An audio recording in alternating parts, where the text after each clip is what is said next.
अस्सलाम वालेकुम स्टूडेंट्स, आज इस वीडियो में हम equality of means in ANOVA के बारे में बात करेंगे कि आपके पास एनोवा में हम हाइपोथेसिस क्या लेते हैं कि इक्वलिटी ऑफ मीन्स की हम बात करते हैं ना, कि आपके पास μ1 इक्वल μ2 के इक्वल μ3 के हम देखते हैं कि आपका हाइपोथेसिस जो है वो एक्सेप्ट हो रहा है या reject. So equality of means की यानी हम ये देखना चाहते होते हैं कि whether the population means are statistically equal और नॉट।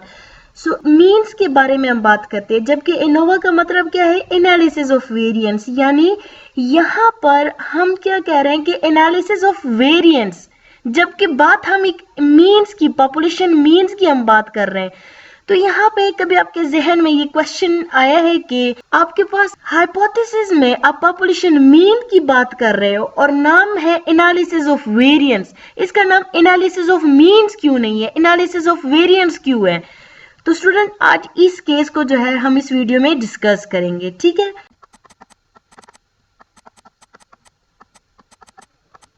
हमारे पास हाइपोथेसिस कैसे होती है कि h not is μ1 is equals to μ2 is equals to 3, इस तरह की, यानी मोर देन पॉपुलेशन मीन आपके पास उनकी इक्वालिटी की बात हो रही हो तो हम t से एनोवा की तरफ आ जाते हैं, ठीक है, एनोवा एनालिसिस ऑफ वेरिएंस की तरफ आते हैं। तो आज मैं आपको एक एग्जाम्पल के थ्रू समझाऊंगी कि हम एनोवा में ही मीन्स मोर देन 2 मीन्स को हम क्यों टेस्ट करते हैं।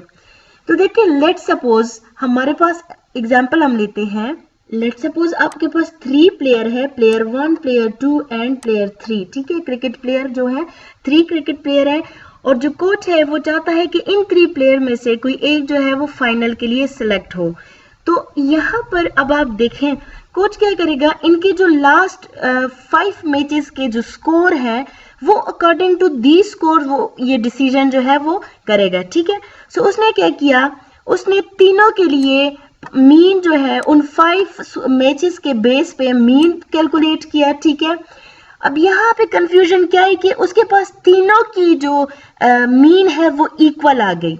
हर एक प्लेयर की मीन क्या आई है, 29 29 29, लास्ट 5 मैचेस की के स्कोर की मीन उनके पास 29 आ गई है। सो अब कोच जो है वो यहाँ पर क्या कहेगा, इस तरह के प्रॉब्लम को वो एक स्टैटिस्टिशियन के पास अगर ले आए कि अब आप बताएं इनमें से कौन सा जो है वो बेटर है जिसको हम सेलेक्ट कर लें। तो स्टैटिस्टिशियन यहाँ पे क्या कहेंगे कि देखिए एवरेज तो सबकी सेम है, लेकिन आप लास्ट स्कोर जो उनकी जो लास्ट मैचेस के स्कोर्स हैं उनमें वेरिएशन को चेक करें, ठीक है ना।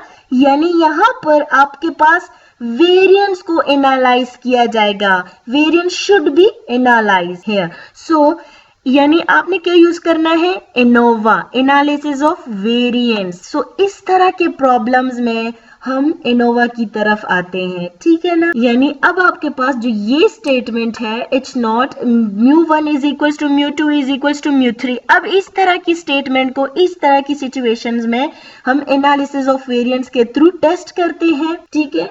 टेस्ट हम क्यों करते हैं, ताकि हमें पता चले कि इनमें से कौन सा पॉपुलेशन मीन जो है वो स्टैटिस्टिकली इक्वल है और या स्टैटिस्टिकली इक्वल नहीं है। समझ आ गई ना स्टूडेंट्स कि यहाँ पे देखिए इन मैचेस में हमने क्या, इन 5 मैचेस में हम वेरिएशन को देखेंगे, वेरिएंस की तरफ हम आएंगे।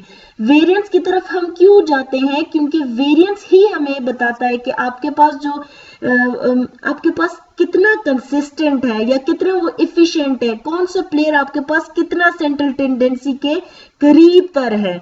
सो जो आपके पास सेंट्रल टेंडेंसी के करीब तर प्लेयर होगा उसी को आप सिलेक्ट करोगे। और ये इंफॉर्मेशन, ये सब कुछ हमें कहाँ से मिलेगा, एनोवा से, यानी एनालिसिस ऑफ वेरिएंस करने से ही आपको ये मिलेगा। एनालिसिस ऑफ वेरिएंस करने से हमें क्यों, क्योंकि हमें पॉपुलेशन मीन्स की इक्वलिटी को के बारे में इन्फ्रेंस जो हमने बनाया हुआ है ना, ये देखिए ये हमारा इन्फ्रेंस है, इस ये जो हमने बनाया है हम तब तक जनरलाइज नहीं कर सकते जब तक कि हम वेरिएंस को प्रॉपर तरीके से एग्जामिन ना कर लें, ठीक है। सो इसलिए हम एनालिसिस ऑफ वेरिएंस करते हैं, क्योंकि मोर देन 2 मीन्स के हाइपोथेसिस को जनरलाइज हम नहीं कर सकते जब तक कि हम वेरिएंस को एनालाइज ना करें। यानी एनालिसिस ऑफ वेरिएंस जब तक हम ना करें, मोर देन 2 मीन्स के हाइपोथेसिस को जनरलाइज नहीं कर सकते।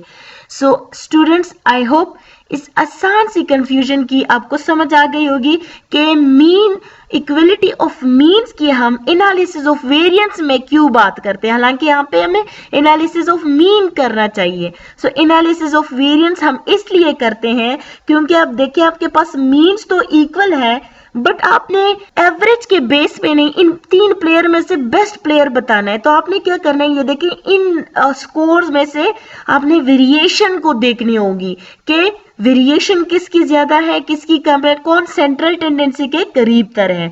सो इस तरह की सिचुएशन में हम एनोवा यूज करते हैं। आई होप आप लोगों को समझ आ गई होगी। अगर आपको इसमें कहीं भी प्रॉब्लम है then you can ask in comment section. Thank you so much for watching.